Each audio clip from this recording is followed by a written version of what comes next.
இலை உட்காரா நான் தான் உங்க நெல்லையில் பார்த்தீங்கன்னா நண்பர்களை இன்னைக்கு நம்ம யாரை பத்தி பேச போறோம் அப்படின்னா நாம தமிழக வெற்றி கழகத்தின் தலைவர் அன்பு அண்ணன் நம்ம தளபதி விஜய் அவர்களை பத்தி பேச போறோம். வீடியோ ஃபுல்லா பாருங்க, ஸ்கிப் பண்ண பாருங்க. வேணாம் வீடியோ பார்த்துக்கலாமா?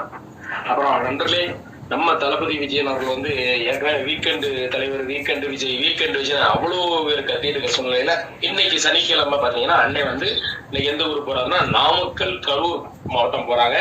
நாமக்கல் கரூர் மாவட்டம் போறது அன்னைய சிறப்ப போறாரு. வழிநடுக்க பயங்கரமான மக்கள் அவங்களோட தொண்டர்கள் எல்லாம் ஆர்ப்பரித்து நிக்காங்க.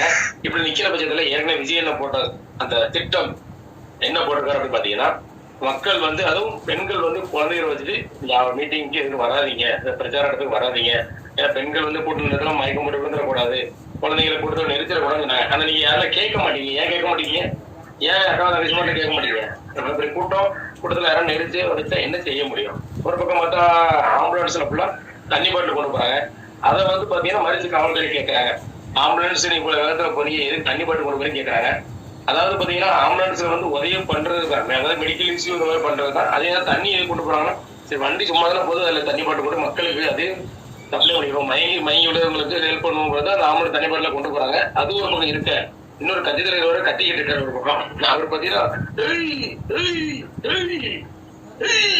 இப்படி இருக்காரு. அவர் யாரும் எல்லாருக்கும் தெரியாத தலைவர் யாருன்னா, ஏன்னா நம்ம தளபதி விஜயன் கட்சியை வந்து ஒரே அணிலு பாரு. அந்த தலைவர் யாருன்னு அவங்களுக்கு தெரியும், நான் சொல்ல வேண்டிய அவசியம் இல்லை. அந்த தலைவர் ஏற்கனவே ஒவ்வொரு தலைவர்களையும் பாத்தீங்கன்னா சனிய கனியன்னு கட்டி கிடக்காரு. அது எதுக்குன்னு தெரியல. அது அவருக்கு அவரே வச்சுக்கிட்ட ஒரு பட்டமா இல்ல அவரோட மார்க்கெட்டு எங்க போதும் தெரியல. ஒரு வருஷம் புறம் கத்துறாரு.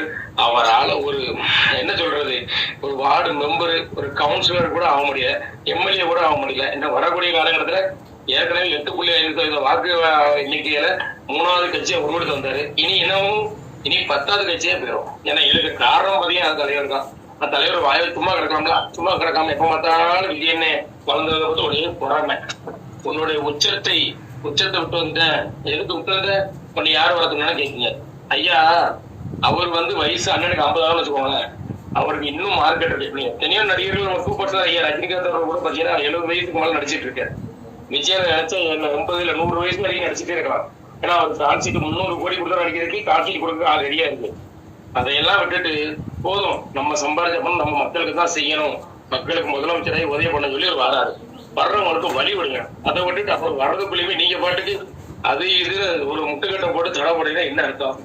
கொஞ்சம் தயவு செய்து வந்து ஒருத்தரை பத்தி பேசும்போது நல்லவங்க வராங்க, வழி விடுங்க. அதை விட்டுட்டு வரும்போது நீங்க தடுத்த மாதிரி யாரும் அவரை பத்தி பேசாதீங்கன்னு சொல்லிட்டு உங்களுக்கு வீடியோ எப்படி நினைக்கிறீங்க, எப்படி லைக் பண்ணுங்க, கமெண்ட் பண்ணுங்க, ஷேர் பண்ணுங்க. மறக்காம நம்ம பேப்பர் 240 சப்ஸ்கிரைப் பண்ணி அமைக்கிறீங்க. நன்றி, வணக்கம் நன்றி சொந்தங்களே.